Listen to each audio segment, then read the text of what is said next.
Welcome back. आप देख रहे हैं जागो भारत। इस वक्त की बड़ी खबर आपको बता दें, एमपी चिराग पासवान के कार्यक्रम में नाश्ते की लूट।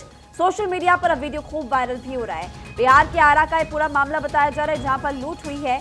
एमपी चिराग पासवान के कार्यक्रम में दरअसल नाश्ते की लूट हुई है। देखिए कैसे यहाँ पर भीड़ इस वक्त इकट्ठा होते हुए फिलहाल नजर आ रही है।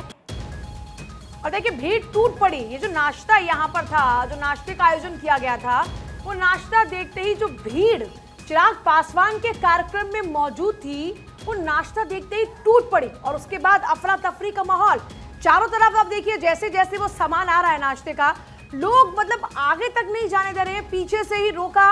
और देखिए किस तरीके से ये लूट, मतलब आगे जाए उससे पहले ही सब छीनने में लगे हैं अपनी अपनी बारी में। देखिए पूजा, इस कार्यक्रम में देख रहे हैं कि कैसे लूट हो रही है और चटोरे कैसे लूट रहे हैं।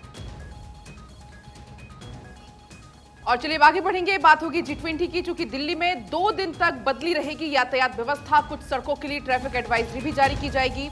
आज और कल यातायात व्यवस्था बदल दी जाएगी। G20 कारकेड की फुल ड्रेस रिहर्सल की जाएगी। तो बड़ी खबर आपको बता दें, कुछ सड़कों के लिए एडवाइजरी भी जारी होगी। आज और कल आपको थोड़ी समस्याओं का सामना करना पड़ सकता है। दिल्ली में ट्रैफिक एडवाइजरी जारी है, साथ ही सुरक्षा बल भी यहां पर भारी संख्या में तैनात किया गया है।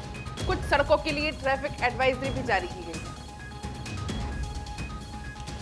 देखिए ये बात तो हुई कि सुरक्षा के मद्देनजर आज जो फुल ड्रेस रिहर्सल होने वाला है, जो कारकेड गुजरेगा, उसको लेकर कई रूट डायवर्जन किए गए हैं। यानी अगर आप अपने घरों से बाहर निकल रहे हैं तो ऐसे में वीकेंड पर जरा सोच समझकर घरों से बाहर निकलिएगा, क्योंकि आमतौर पर लोग वीकेंड के दिन छुट्टी वाले मूड में होते हैं। लेकिन ऐसे में ये जो आपका प्रयास होगा वो असफल रह सकता है, क्योंकि कई जगहों पर आपको हो सकता है कि बहुत ज़्यादा हैवी ट्रैफिक का सामना करना पड़े। और इसी को लेकर ट्रैफिक रूट डायवर्जन के लिए पहले से ही जानकारी साझा की जा चुकी है। देखिए G20 जिसमें देशी विदेशी कुक तैयार करेंगे डिश। काम का अनुभव रखने वाले जो शेफ हैं वो खाना बनाएंगे। भारतीय व्यंजनों की 200 वैरायटी इसमें होगी पेश।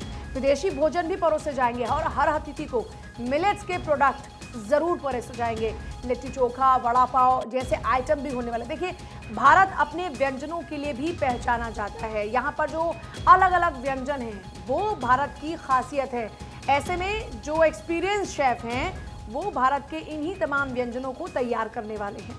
और देखिए अगली बड़ी खबर आपको बता दें, रक्षा मंत्री राजनाथ सिंह आज श्रीलंका दौरे पर जाने वाले हैं। राजनाथ आज से 2 दिवसीय श्रीलंका दौरे पर जाएंगे। श्रीलंका के राष्ट्रपति रक्षा मंत्री से मुलाकात करेंगे और श्रीलंका के पीएम दिनेश गुणावर्धने से भी उनकी मुलाकात होने वाली है। भारत श्रीलंका के रक्षा संबंधों की समीक्षा यहाँ पर की जाएगी और इसीलिए श्रीलंका का उनका दौरा कई मायनों में खास फिलहाल माना जा रहा है। आपको विस्तार से हम जानकारी दे रहे हैं कि वो किस किस से मुलाकात करने वाले हैं और 2 दिन का उनका ये जो दौरा है उसमें क्या कुछ रहने वाला है। पलक।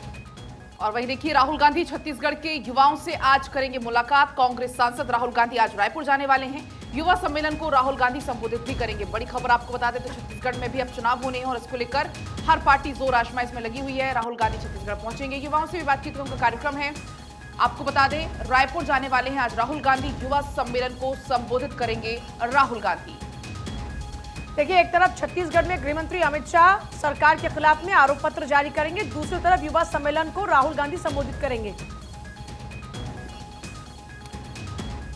और देखिए देश के लिए अगर आज बात करें तो 2 से 4 बड़ी खबरें हैं जिनका रुख एक एक करके करेंगे। और इनमें सबसे पहले बात वन नेशन वन इलेक्शन की होगी, जिस पर आगे बढ़कर मोदी सरकार ने कमेटी का गठन कर दिया है। कमेटी की अध्यक्षता कौन करेगा ये भी तय हो चुका है। पूर्व राष्ट्रपति रामनाथ कोविंद को इसकी जिम्मेदारी दी गई है। मैं अखबारों की अगर जिक्र करूं तो किसने क्या लिखा है सबका एक एक करके बताती हूं आपको। दैनिक जागरण ने लिखा है एक देश एक चुनाव पर आगे बढ़ाए केंद्र, और उसके बाद में पूरा एक्सप्लेन किया गया है कि किस तरीके से वन नेशन वन इलेक्शन का असर देश पर होगा। अमर उजाला की बात करूं तो यहाँ पर एक देश एक चुनाव पर आगे बढ़ा केंद्र समिति के अध्यक्ष होंगे रामनाथ कोविंद। यहाँ पर अमर उजाला ये लिखता है। पंजाब केसरी ने भी फ्रंट पेज पर ही इसको जगह दी है, एक राष्ट्र एक चुनाव पर समिति। तो देखिए सभी की अपनी अपनी जो यहाँ पर लाइंस लिखी गई है उनका मैं जिक्र कर रही हूँ। इसके अलावा देखिए कोविंद की अगुवाई में होगी एक राष्ट्र एक चुनाव की संभावनाओं की तलाश, ये अमर उजाला लिखता है। राजस्थान पत्रिका ने भी इसे जगह दी है फ्रंट पेज पर। एक देश एक चुनाव पर बढ़े कदम, कोविंद के नेतृत्व में समिति गठित। अब देखिए किस तरह से वन नेशन इलेक्शन पर काम किया जा रहा है ये जरा समझ लीजिए। पहले कमेटी का गठन हुआ है, जो भी कानूनी इसमें पेच होंगे और इनके सारे जो पहलू होंगे उस पर यह कमेटी काम करने वाली है। यानी क्या क्या जो उलझने हैं वो आ सकती हैं, किस तरह से उनको पार करना होगा, इस कमेटी की जो रिपोर्ट आएगी उसी के आधार पर ही वो आगे बढ़ा जाएगा। इसके अलावा वन नेशन वन इलेक्शन क्या है वो आगे आपको बताएंगी महिमा। देखिए, वन नेशन वन इलेक्शन इसको लेकर के लगातार चर्चाओं का दौर तो जारी है और आपने विस्तार से चुकी जानकारी दे भी दी है। मैं सबसे पहले तमाम दर्शकों को ये बताना चाहूंगी, क्योंकि कल पूजा यहाँ पर कमेटी का गठन हुआ है, अन्य जो सदस्य उसको लेकर नोटिफिकेशन यहाँ पर जारी होने वाली है और कौन कौन से सदस्य इसमें होने वाले हैं ये भी बताएंगे। लेकिन खास बात इस वक्त, चूंकि मेरे पास एनबीटी है और इसमें भी हेडलाइन है कि एक देश एक चुनाव पर केंद्र ने कमेटी तो बना दी, लेकिन विपक्ष ने कहा है कि हमें भरोसे में आपको लेना चाहिए था, आपने हमसे बात करने की कोशिश नहीं की, आपने हमसे बात नहीं की। और इसी को लेकर अब सरकार का भी रिएक्शन है कि डर क्यों रहे हैं, कमेटी तो बनाई है और क्या किया है। तो देखिए, हमने अमूमन देखा है कि अब अन्य राज्यों में जहां पर चुनाव होने वाले साल 2024 के लोकसभा चुनाव, उसको लेकर के अभी से सियासी सरगर्मियां वैसे ही तेज होती जा रही है।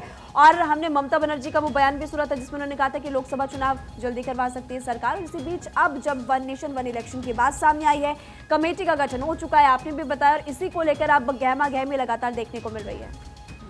बिल्कुल महिमा, अब आगे बढ़ेंगे। एक और बड़ी खबर इस बीच हम दर्शकों को बताएंगे, जिसमें बात होगी देश भर में साझा रैली करने वाले हैं गठबंधन के नेता। ये बड़ी जानकारी है।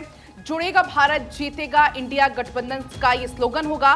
प्रवक्ताओं का एक पैनल बनेगा। मुंबई में आपको बता दें कि पिछले 2 दिन से तमाम जो INDIA गठबंधन के बड़े नेता हैं, बड़े चेहरे हैं, वो जुटे हुए थे और उसमें ये निर्णय लिया गया। INDIA गठबंधन की बैठक में ये बड़ा फैसला हुआ है कि देश भर में साझा रैली करेंगे। अभी आपने देखा होगा भारत जोड़ो अभियान किस तरीके से राहुल गांधी ने चलाया, और एक बार अब ये पूरे गठबंधन की तरफ से जुड़ेगा भारत, जीतेगा इंडिया गठबंधन का स्लोगन होगा और पूरे देश में ये रैली निकाली जाएगी। देखिए, बिल्कुल जिस तरह से कल बैठक समाप्त हुई, हालांकि ये उम्मीद थी कि इस बार कन्वीनर कौन होगा, लोगो क्या होगा और किस स्ट्रैटेजी के साथ में ये गठबंधन आगे बढ़ेगा, कॉमन मिनिमम प्रोग्राम क्या होगा, इसको लेकर तस्वीर साफ होगी। लेकिन जिस तरीके से हमने देखा कि इंडिया गठबंधन की बैठक में हर कोई ये कहता हुआ नजर आए कि हमारा ये प्रयास रहेगा कि हम सब एकजुटता के साथ सामना करें मौजूदा सरकार का, उसमें एक बात तो नजर आई कि अभी भी वो लगातार प्रयास ही चल रहा है। इस बीच उसी गठबंधन को लेकर बीजेपी ने भी निशाना साधना शुरू कर दिया। बीजेपी के नेता सम्राट चौधरी निशाना साधते हुए कह रहे हैं गठबंधन में मंदिर तोड़ने वाले शामिल हैं।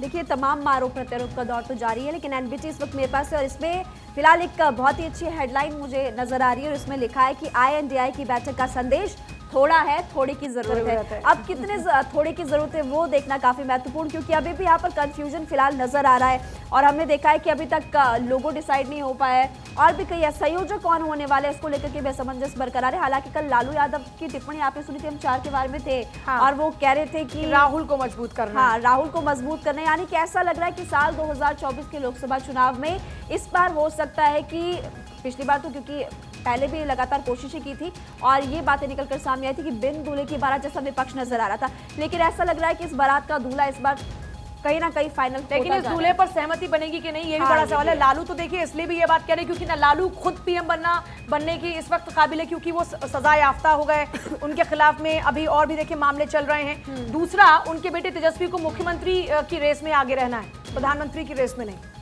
और देखिए, सुपर फास्ट का रुख करेंगे, मध्य प्रदेश की खबरें भी होंगी, लेकिन बीजेपी की रणनीति की जब हम बात करते हैं तो देखिए बीजेपी की रणनीति बड़ी क्लियर इस वक्त नजर आ रही है। बीजेपी ने अपना विजन क्लियर कर दिया है। बीजेपी अब सिर्फ 2024 के चुनाव की बात नहीं करती, बल्कि बीजेपी बात करती है 2047 की। इससे एक बात तो स्पष्ट है कि बीजेपी आत्मविश्वास से लबरेज है। हालांकि विपक्षी पार्टी ये कह रही है कि साहब हमारा ही दबाव है कि आप 200 रुपए सस्ता करते हैं, जो सिलेंडर के दाम है, साथ ही साथ आप ये जो चाहे एक देश एक चुनाव की जो तमाम बातें आप कर रहे हैं, इसका जिक्र आप इसीलिए कर रहे हैं क्योंकि आपको डर है। तो 2024 के चुनाव से पहले माहौल बड़ा टाइट है महिमा। देखिए, और इसी बीच अब लगातार हमने देखा है कि मिशन मध्य प्रदेश में खुद प्रधानमंत्री भी पहुंचे थे, केंद्रीय गृह मंत्री अमित शाह भी पहुंचे। लगातार बैक टू बैक बड़े बड़े नेता फिलहाल वहां पर पहुंचते जा रहे हैं और अब इसी बीच देखना होगा कि जनता का रुख क्या रहता है। अगली बड़ी खबर आपको बताएंगे। और लद्दाख में हमारी जमीन पर चीनियों का कब्जा, कुल्लू से कांग्रेस विधायक ने बड़ा दावा किया है। ग्रामीणों को भेड़ बकरियां चराने से रोका जा रहा है। लद्दाख में कब्जा करता जा रहा है चीन। LAC पर इंफ्रास्ट्रक्चर इस वक्त पड़ोसी देश लगातार बना रहा है। तो ये खबर फिलहाल बड़ी मिल रही है, लद्दाख में कब्जा करता जा रहा है चीन, और ये बात कही है कुल्लू से कांग्रेस विधायक सुंदर सिंह ठाकुर ने। ग्रामीणों को भेड़ बकरियां चराने से रोका जा रहा है और ये बड़ी खबर है।